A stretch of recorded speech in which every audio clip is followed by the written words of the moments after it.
Welcome to Purdue University College of Science Superheroes of Science podcast. I'm Stephen. And I'm Sarah. We will be discussing anything and everything related to the science classroom and interviewing scientists.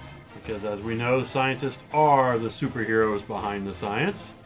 So join us as we learn about the scientists and explore current trends in K-12 science education. Welcome to another episode of Superheroes of Science. We are here today with Professor Sri Iyer-Biswas, professor in the Department of Physics. So welcome.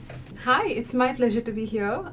Thank you so much for having me over. I am excited and fired up, ready to go. I grew up in a storytelling culture. Okay. I grew up in a culture where, for a very long time, people transferred knowledge from a generation to the next through the narrative tradition. So narrations were a very big deal growing up. But to step back to the story about my name, my full first name is Sri Vidya, and almost nobody except my husband uses it anymore. Okay. But Sri is the goddess of wealth. So tough luck. I'm an academic. Maybe someday. But Vidya is the goddess of wisdom, so that bit, I guess, gels better with my chosen profession. And Sri Vidya is yet another goddess who has wealth, wisdom, and poise.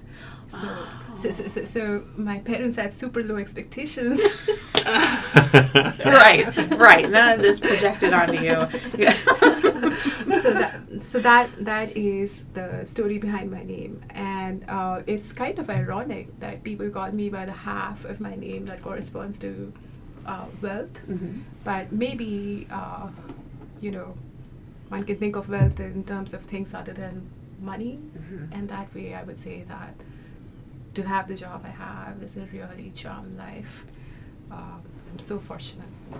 Have you guys seen this beautiful Venn diagram with an intersection of career, with profession, with vocation, with mission? There are these 4 circles. I'll find it and send it to you guys. And then there's an intersection of all 4 things in the middle, and that's purpose. So I really feel like I have found purpose in my life, and I don't need dollar. Oh, right. I love that. That is so beautiful. That's beautiful. Oh, thank you. I'd love to hear. This is going to be good. I think we're going to be honest. I will talk about how I went from traditional physics, doing traditional physics. Actually, I got my PhD doing theoretical physics, meaning I was a pen and paper kind of guy. And then I learned to pipe it as a postdoc, really starting from scratch. Most people who do biology learn to pipe it, I don't know, when they're in middle school. Sure. And then I became, from a theoretical physicist, an experimental biophysicist, and now I run a lab that studies the physics of living systems. Okay. And so we bring physics techniques and physics philosophy of inquiry to asking, what is life? So that's what we study. This is something that will resonate with the young people, which is that cool people come in all kinds of shades, with all kinds of hairstyles, and we don't see orientation, gender, race, cultural styles as much as some of the previous generations did. Yeah. So I think in some ways I feel really, really fortunate that I'm representing the future, even in a very traditional field like physics.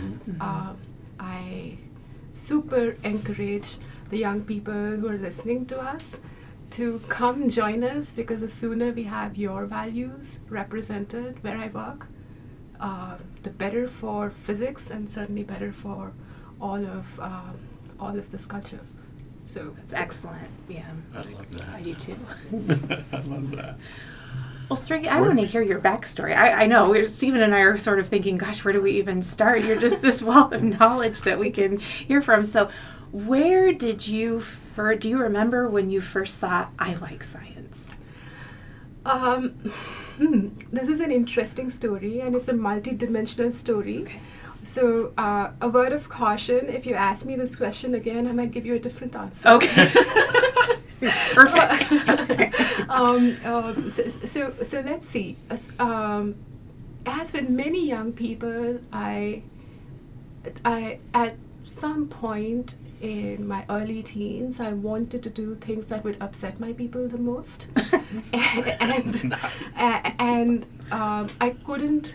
Coming from the kind of very traditional patriarchal background that I came from, women like me were expected to be seen and not heard, and so I learned to sing. That is awesome.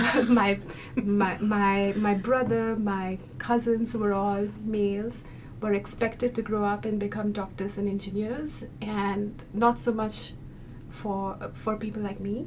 And so that immediately gave me the idea that I wanted to learn to be great at math and great at science just like them. So that played a large role in how competitive I was about being good at math and science early on. But there was this other strain, which I think looking back was really important, which is that because I trained in music, I trained in Indian classical music, and really physics is my second profession. I was a professional musician from ages 7 till retiring at 19. And what Indian classical music gave me was a framework in which some rules were set, and I could explore creativity, complexity through a lot of extempore performances in this very interesting, rich, pattern-rich way. In many ways, I think the aesthetic of the research I do now is influenced by this confluence of love for music and math from my early childhood. I decided at some point around the time when I was choosing my undergraduate major that I wanted to do something that had a lot of mathematics but was also really grounded in reality, and that automatically drew me to physics, which seemed to me at that time to be, math applied to real stuff. Sure. And the more I got into physics, the more I loved it, because there is an aesthetic of simplicity, of capturing deep truths through small, cute equations that I really appreciated. And in many ways, these are the influences that made me stumble into the trajectory of becoming a physicist. Okay. Yeah. Did that answer your question? That's excellent. Well, I want to know with the music, did you play different instruments, and what type of instruments? So I sang and I played the violin. Okay, because I know you said you sang, but you said instruments too. So is it okay, violin, string instruments? Okay. I sang and I played the violin, and at one point I was debating between becoming a singer or a violinist, but You became a physicist. I became a physicist. Well, that makes sense. That's awesome. Well, let's go into the physics. What'd you first study in physics? All right, so that's how you got into science, but then how did you get where you are today being a professor of physics? Thank you for the question. It's been a journey of serendipity and following my instinct at every stage.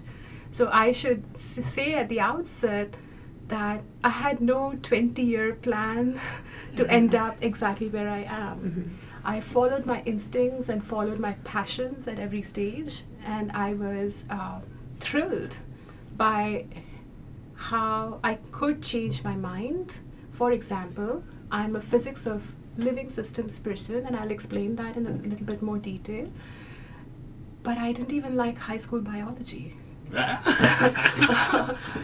So looking back, if I had to make a commitment way back then as to what I would be now, I would probably not have ended up becoming what I am now. So the fact that I could keep my mind open and change my mind as frequently as I did was really important for the trajectory. Having narrowed in on physics, I wanted to follow the example of the masters, and I say that with a little bit of irony because unfortunately there weren't very many examples of great women scientists that I was introduced to early on, even though it turns out that many of the seminal results we use were derived by famous female physicists like Emmy Noether, Noether's theorem, a person who did not even get a faculty position. It's an incredible story. I encourage you to look it up. Or Marie Curie, who was not initially offered the Nobel Prize. Her husband was, and he refused to take it until she was given it too. So I followed the tradition of the masters, and I wanted to learn all of classical physics or physics from the 1900s, quantum mechanics, Einstein's theories, etc. And I did a lot of that. It's very beautiful stuff, and I think it's a treat. It's like walking through a museum of some of humanity's most amazing thoughts to get to learn these things. And I did that for my training through my undergraduate years, even my early PhD years. And then came the question of, well, what do I want to do? And this is where, interesting changes in my trajectory from what I'd anticipated started to happen. So initially, I set out to become a string theorist because it seemed to me to be the most macho mathematical thing to do. I wanted to prove that I was awesome and as good as anybody, and so that's what I wanted to do.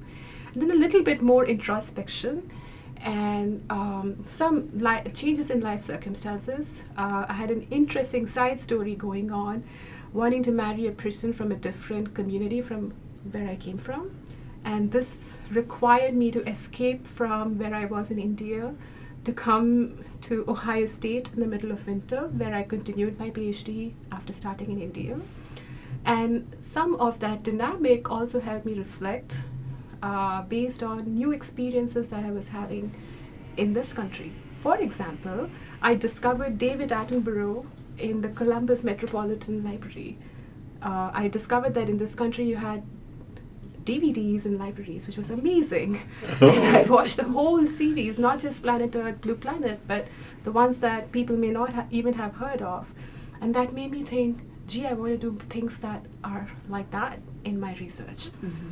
And so I started to move towards wanting to work with living systems, but at that time I was still very much in this framework of traditional physics thinking.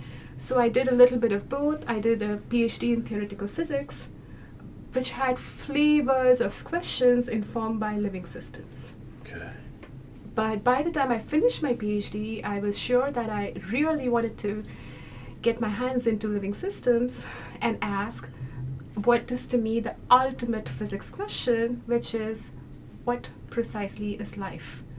Wow. That's deep. Can we write down mathematical equations? Can we write down what would be the equivalent of Newton's laws or Maxwell's equations for things that are much, much, much more interesting than what physicists usually study, which is boring matter. Yeah. Like dead, doesn't move, is not active, is an equilibrium kind of matter, is what we have typically obsessed over for the last 200 years as a community. And it seemed to me there was this rich diversity of questions that could be addressed in this new context of living systems. And in many ways, I was fortunate to be able to ask these questions at a time when technologies and computing power became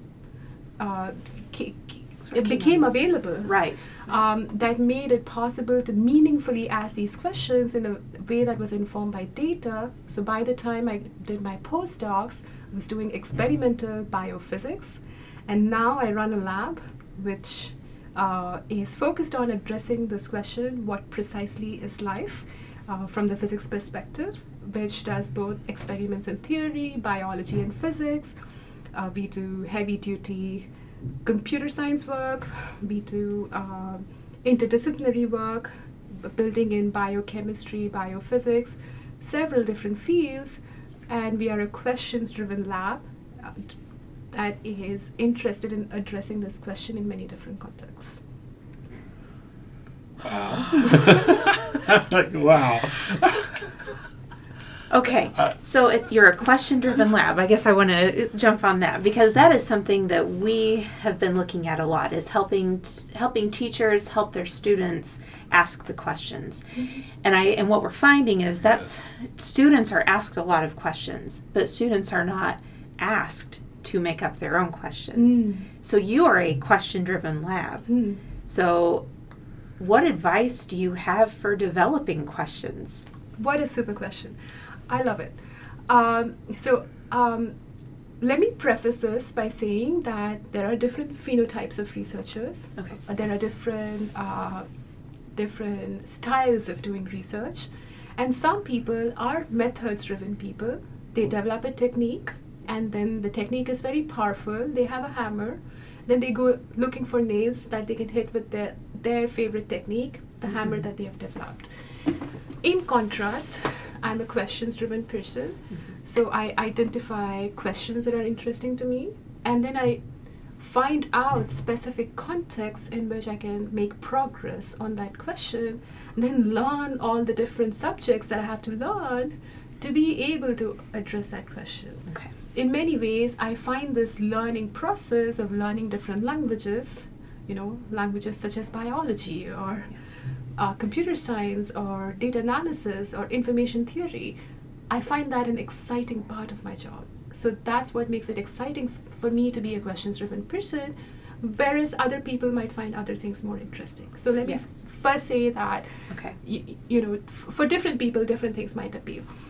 As to how to become a person who asks questions, I think the most important thing I needed to learn was to develop the courage to say or to pose questions that other people might find stupid, that other people might laugh at, or other people might say, you can't make progress on that. So to exercise agency of thought and to be willing to take a lot of flack, I think is probably the most important thing that I had to learn, to be able to ask interesting questions, because in many ways, we all feel resistance when we first hear somebody asking a question that doesn't fit in our framework of how we understand things. It makes us uncomfortable. It makes us want to say, that's a bad idea. So meeting with that resistance with agency of thought, with courage, and the humility to accept that it might be a stupid question after all, I think that is part of the package. Next, I would say that one needs scholarship to ask meaningful questions. The reason I say this is because very often one needs to develop a certain level of base understanding to even identify where the gaps in our knowledge are and what would be exciting questions. I like to say this to my students in this way: you have to learn the language before you can write poetry. Otherwise, if you're trying to write poetry without learning the alphabet, you don't know if you really suck at writing poetry or you just haven't learned the script. Right. So scholarship is also important to be a questions-driven person. One can't discount the need to understand the pre-existing body of knowledge that other people have contributed to and gifted to us in helping us pose the next question. But with all of these caveats, I think the real advice is don't be afraid to ask your own questions, because just by choosing to be a person who asks questions, you are on the path to asking interesting questions. There aren't very many such people. I agree with you. Well, and I was thinking back to my own students that I would have in my classroom, and so many times the students would say, I didn't want to come in and ask for help because I didn't want you to think I was dumb. I didn't want you to think that I was stupid. I didn't want you to think that I didn't understand the material. When that's where they are. I don't think they're dumb or stupid. They don't know the material, and they should be asking the questions. Absolutely. But the students feel a lot of pressure that they won't impress the teacher. They won't. And so what I hear you saying is, yes, you have to have that basic scholarship component. You have to know almost what you don't know. Mm-hmm. You have to understand this is where we're starting from. And once I have this background, then I can start to ask, like you're saying, the interesting questions. Oh, thank you for making this point, because I should emphasize the value of the point you're raising, which is that peer pressure is no reason to not ask a question, whether it's in a class, whether it's a research question. One learns by being open about what one is curious about, what one is intrigued by, what one doesn't quite understand. And especially the young people listening to this, I assure you, if you have a question, your peers probably have the same question. They probably haven't even gotten around to articulating it to the level where they recognize that they have a question. So you're already ahead. Go ahead and pose that question. Of course, find people, find teachers, find mentors who will listen to your question and answer you with sincerity. That's important, because some people can crush your enthusiasm. But having found an environment where your question will be welcomed, do feel free to speak up and ask what you don't know. Because in many ways, not just in schools, what we really want to teach young people, even through college education, is how to learn.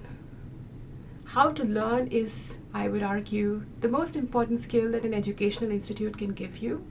And we can only help you to learn if you get really good at identifying what you don't know. And so developing this knack of asking questions, developing the courage to pose them in public, even at the risk of incurring some negative feedback from your peers, I think this is part of the process of growing up to be an adult who exercises critical thinking, an adult who is curiosity driven, who likes to learn about the universe that we are fortunate to be in, who participates in a healthy social process of questioning things in meaningful ways and seeing how we need to change the world. I think this philosophy of asking questions is just so important overall, because it's what makes us good citizens in addition to being good scientists or good students, etc. I just love that. And so then on the other side, what if I'm a teacher listening to this and I think, okay, I want my students to ask questions, but I'm not going to know all the answers, and that makes me uncomfortable. Oh, this is another great question. I have been in both of these scenarios. I've been the student asking enthusiastic questions. I've also been the professor kind of twiddling my thumb a little bit and going, I'm not really sure what to say.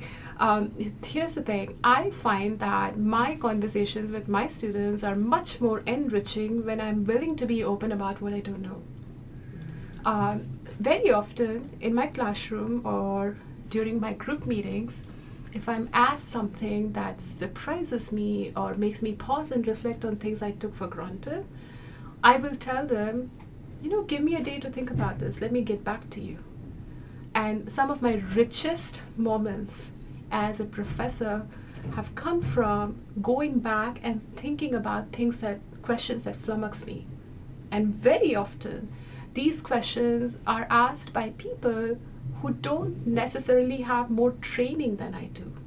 But they were curiosity driven. They were able to coherently hold a thought to finish and probe much more deeply something that I took as an assumption or took for granted. So I would say that I don't enjoy feeling like put on the spot, but if I'm able to overcome that, and if I'm able to accept with humility that even as a professor, I don't have all the answers right off the bat, then I find the experience much, much more enriching, and many of my peers real insights have come from these kinds of questions from non-experts. I want to make sure that we get to talk about the science behind your research. When you say the physics of, like what is life stuff, I'm still I don't understand that. Because still when I think of physics, I think of, okay, it's, object in motion stays in motion. I'm like, that's physics. But could you help me explain that a little more for me? Absolutely. So this is one of my favorite topics. I can go on. Let me start by saying that the question, the physics question, what is life, is actually not an original question. A super famous physicist who is credited with doing some of the foundational work on quantum mechanics, Schrödinger, wrote a book in, I want to say, around 1940s, entitled "What is Life?" It's not a philosophy book; it's an actual physics book, and I recommend it to any of the young people who are intrigued by the question of what could physicists possibly have to say about this very deep question. So we all know the story of how the falling apple led Newton to think about the law of gravitation. Here is the remarkable remarkable underlying aspect of the story that we don't usually talk about, which is that it took an extraordinary effort of data collection in the context of astronomy. I'm going to pronounce his name incorrectly, forgive me. Tycho Brahe recorded planetary motion really precisely, and Kepler extracted simple rules hidden in these astronomical amounts of data. And so we went from data to recording phenomenology in cute little simple rules. And these inputs were really important for Newton to be able to extract his physics law, which was applicable not only to falling apples, not only to planetary motion, but also to pendulums and projectiles and cannonballs being shot out of cannons and what have you. The point I'm trying to make is that in the end, the essential truth that Newton managed to capture deep truth about the universe that he managed to capture in his laws were widely, universally applicable to a whole range of phenomena, but the starting point was high quality data. And so this confluence of high precision measurements motivating us to look for simple rules, which then motivate us to look for what is giving rise to these simple rules, and then to find ways to apply them universally across very disparate scenarios. This is a sort of program for writing down physics equations that are widely applicable, that has been very successfully used for the last couple of centuries. The thing is, people have usually applied this program to inanimate objects, to objects that we say colloquially are in equilibrium, in the sense that they're not exchanging heat with the environment in very interesting ways. They are not exchanging energy with the environment in very interesting ways. They are just sitting there doing not very much stuff. Or at most, they are following a clean trajectory like a projectile does. In contrast, living systems are messy and complex and idiosyncratic and individualistic. How could we possibly ever write equations to even describe one of them, let alone a whole bunch of them in disparate scenarios? That's exactly what I was wondering. Right? So this seems like a hopeless endeavor. On the other hand, as we all know, human beings have gotten pretty good at playing games with stock market prices, which are just as stochastic or random, which are just as challenging to deal with mathematically as let's say bacteria. So there is a whole language of physics that's applicable to a different kind of system, which is not deterministic, meaning it doesn't follow simple rules like Newton's laws or Maxwell's equations, but is probabilistic, like stock market prices.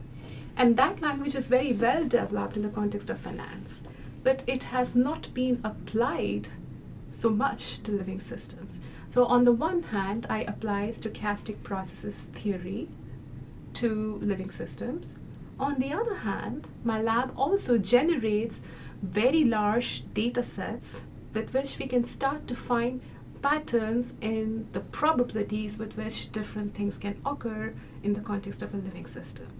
For example, we study really precisely how individual bacterial cells grow and divide as we change their environments in very precise user-defined ways. And amazingly, there are not only simplicities, emergent simplicities that we can find from the high quality astronomical amounts of data we record on the simple system, but we can even write them down into cute little equations, which we can then apply to scenarios where we haven't yet performed the experiment and make predictions. So it doesn't seem like such a hopeless endeavor as one might have initially thought, based on the little successes that we've already had, to use a combination of high precision experiments and the physics approach of finding emergent simplicities to identify what could be the underlying generic truths that distinguish what is living from what is inanimate. So at the beginning, you didn't even really care that much for your high school biology class. And I think there are so many students sitting in a physics class or a high school biology or, I taught chemistry or math, a math class, thinking, I don't know. Not for me, yeah. And if they're just open to that and just take that, this is a class I'm taking now, it doesn't mean this is the only flavor of this class that there is, that there are other interpretations of this that I haven't seen. And then I'm thinking, you said that you have to, I think I might be paraphrasing, but that you have to accept that real life can be messy. And that is exactly what I would tell my students when we're talking about chemistry. I would say every year, and even my son now, he's having some questions about some sort of basic chemistry work, and I tell him, the sooner that you can understand that real life is messy, that real numbers that describe real life are ugly, and as soon as you can accept that, you can move forward. Indeed. I would argue that in many ways, our ideas of what is beautiful, what is worth pursuing, what questions are elegant, these are informed by examples that are not really good examples. I would argue that chemistry is beautiful, that this diversity of outcomes that you can get is what makes, for example, life possible. And this approach of accepting the complexity of the universe as itself beautiful is not something we emphasize in high school education. But yet, this is where the richness of research questions are. And in many, many ways, I think complexity is at least as beautiful as simplicity. And they are not antagonistic to each other. In fact, as a physicist, it's my honor to look for simple rules governing complex behaviors. And so these things are not necessarily in opposition. In many ways, going beyond traditional exposure to education, going to a museum, watching a documentary, talking to your friends about something that intrigued you about what you saw when you were out for a hike in a national park. These are the enriching experiences that could motivate you to become a scientist, not whether you got a 95% on the math test last time around. Absolutely. Oh my goodness, you are right on the money. So I encourage young people to come to the sciences, to bring this aesthetic with them of open-minded inquiry, of bringing natural curiosity about how things work based on what you saw in your experiences on a hike or when you were walking in the park with your friend, etc., to the sciences, because the sciences will benefit from having more such people become part of the community. And then maybe we will change how young people are exposed to science, so they won't feel like this is so foreign compared to what they usually think about or talk about. Yeah, don't let our education system turn you off of doing science. I think that's my message. Okay. Let's say that you have a free weekend. You have no obligations. It's wide open, and you can do whatever you want to do. What sorts of hobbies or activities do you pursue? So this one is an easy one for me. I would go to the Rocky Mountain National Park and do the Sky Pond Trail, and absolutely no cell phone, nothing electronic on myself. Just spend time with nature, see natural beauty and the richness of life, and just feel part of a much bigger whole. That would be what I would do. I'd probably sing along the way or whistle along the way if there was nobody else around, so build in a little bit of music into that. Okay. But nature and music, that's probably what I would do. Awesome. Yeah. That's just awesome. I like that. I do too. Sri, thank you very much for meeting with us. Pleasure's all mine. Thank you for listening to our podcast. If you love Superheroes of Science, be sure to subscribe, rate, and give a review on iTunes or your preferred podcast player. Be sure to join us as we add interviews of scientists and incorporate discussions of current trends in K-12 science. Until next time, be super, and remember, you are someone's hero. Boiler up. Hammer down.